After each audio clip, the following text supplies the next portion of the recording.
Triple Shot Mindset.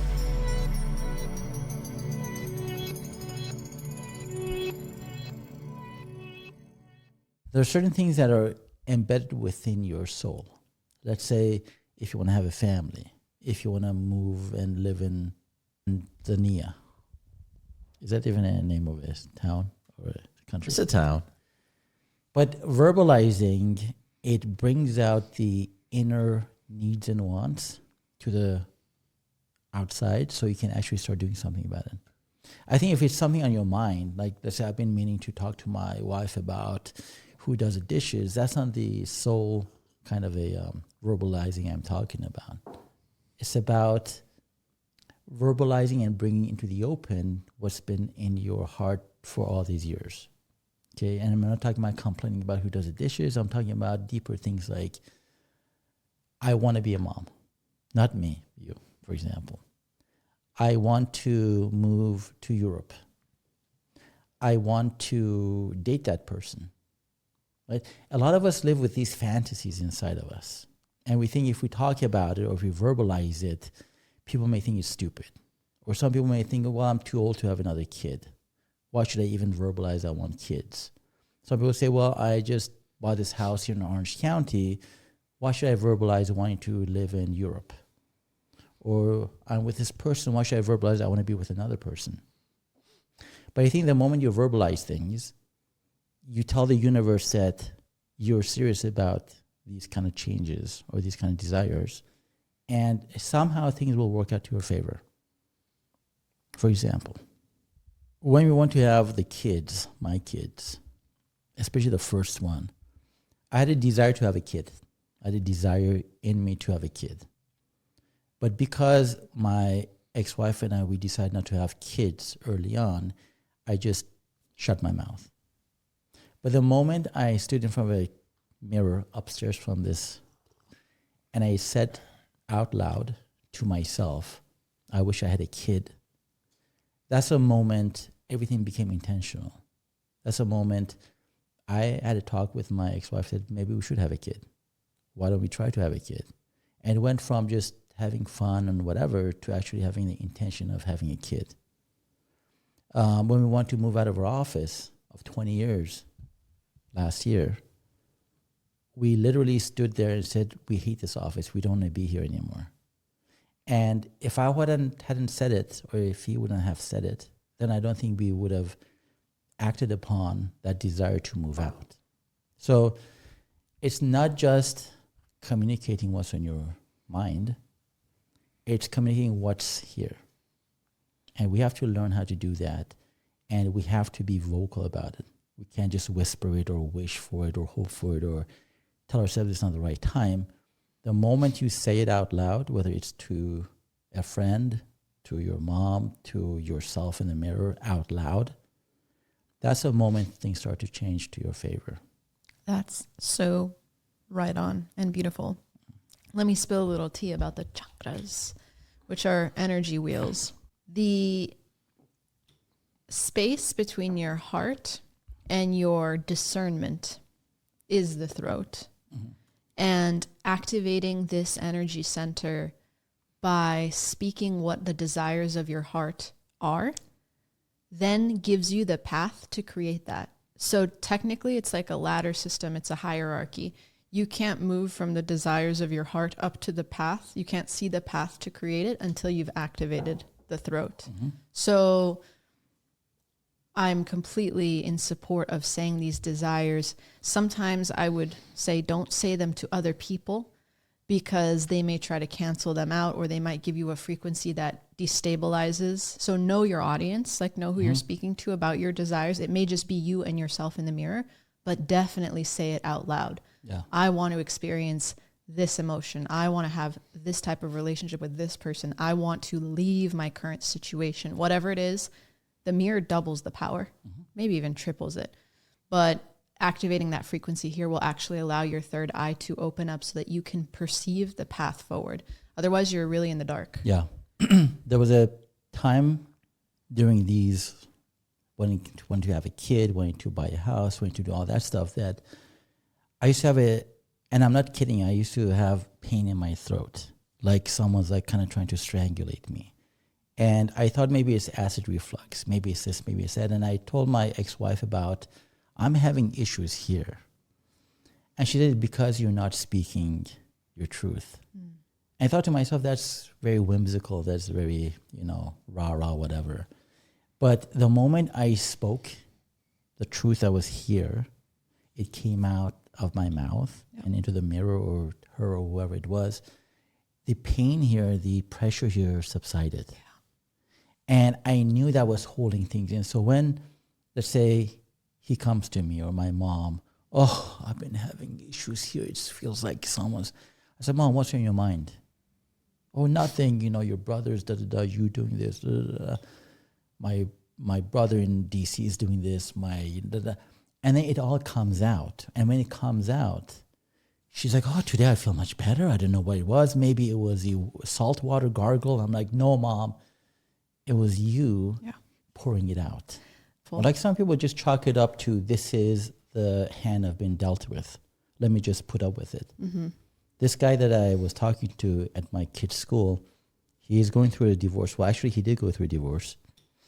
But he kept on telling me that he wasn't happy in his marriage, but he decided to keep his mouth shut just to create that sense of home and all that stuff. And he said, I sidetracked her from her life for the past 15 years. Therefore, I just have to be in it for the long run. Mm-hmm. And he looked very down, depressed. He was constantly like, doing that, right? Not just figuratively, but like literally he was doing that.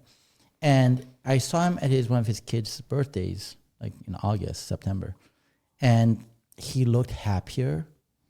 And I said, what happened to you? Like, you could see the difference in this person. And he said, I finally spoke all my pains and desires and everything into the mirror.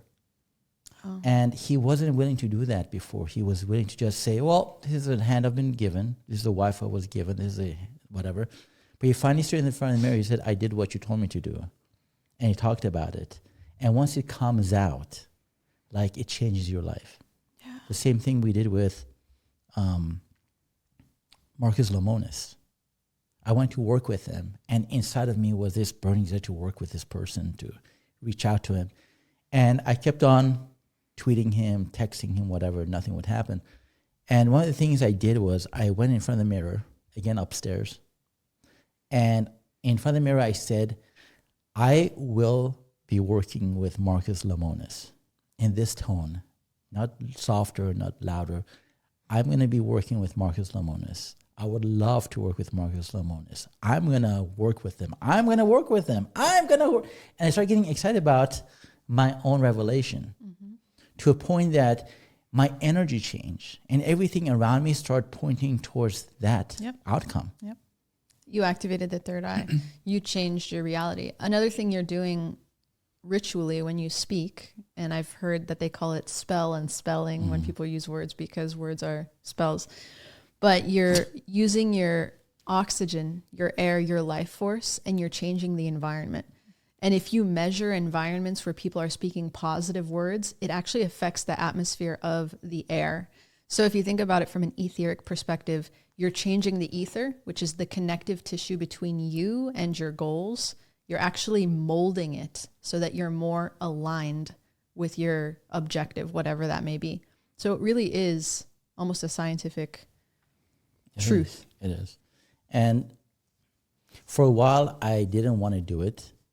For a while, I didn't want to speak my truth in front of the mirror because I'm like, okay, my now ex-wife is downstairs cooking. What is she going to think? What if I just say this and it's going to become nothing and then I'm going to have egg on my face? But I think those are just little things that we create for ourselves. And the moment you say, I want to be happy, I want to have a fulfilling relationship, I want to have a great business, I value myself, everything changes. And I've done this as early as as late as a couple of weeks ago. I said something out loud in front of the mirror, and literally the next day it happened. Does it ever scare you?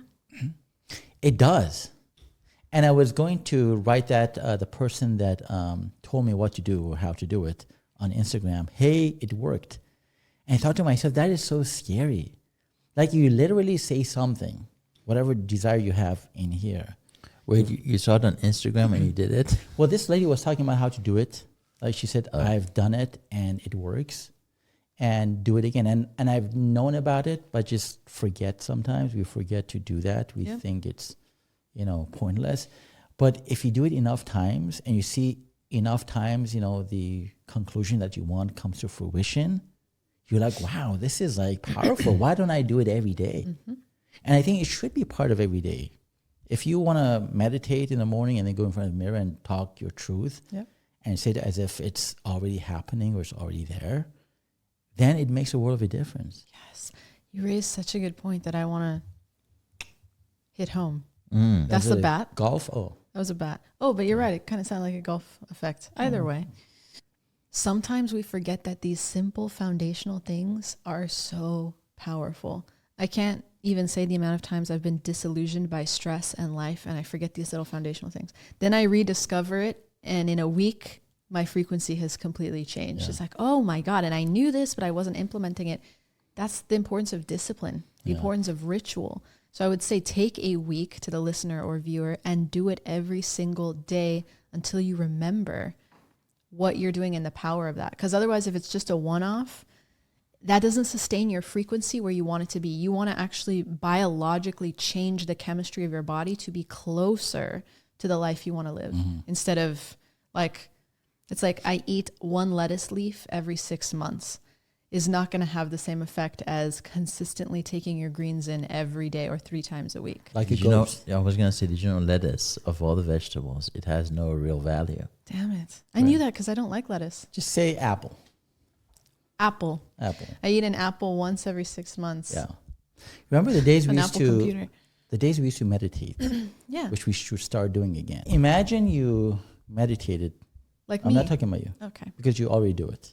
Talk to me. Imagine you meditate every day. Okay.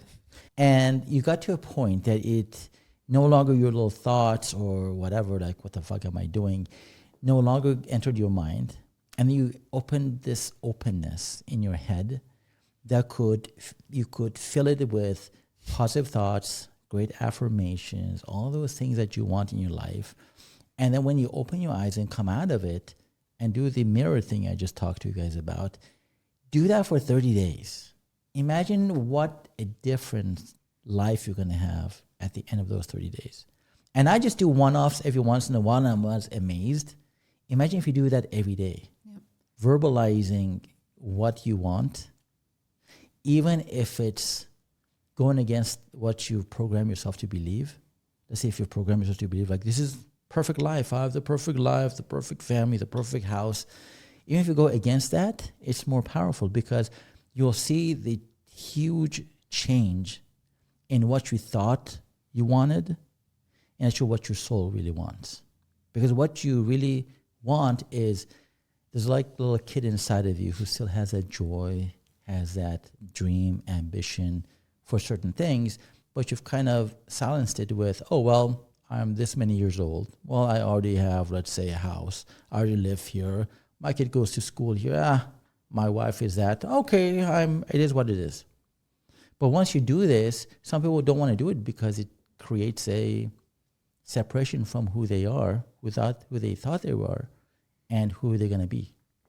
So go in it brave, go in it with here, and don't let this interfere.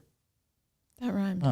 I like that. Go into it with here, don't let it interfere. That's going to create fear. That's going to create fear. And that could be a freaking YouTube shorts right there. Perfect. Yeah. What about you, bud?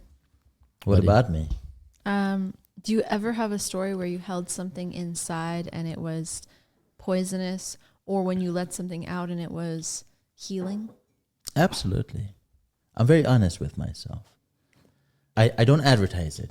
I don't advertise to those around me how I meditate, how I think, how I speak to my soul. But I do it. And I think every day I do it. Before I sleep, I do it. And I have to make sure nobody hears me because I'm aware of other people saying, Daddy, what are you doing in there? Who are you talking to? But I do it when nobody's around, because I believe voice is frequency, and intention makes that frequency even more powerful. So I ask questions, I say my desires, I talk to my guardian angels. GA. The GAs. And I think for the most part, I have a peaceful soul in that I know there are many factors: work, relationships, bad friends, food. All these create chaos. But at the end of the day, I think I'm extremely at peace with myself, because I do speak with my inner self and I check in with it a lot. And we catch up on a nightly basis. And I have asked for many things and I've received. So I'm grateful for that. I love that. It shows. Come on. Triple Shot Mindset.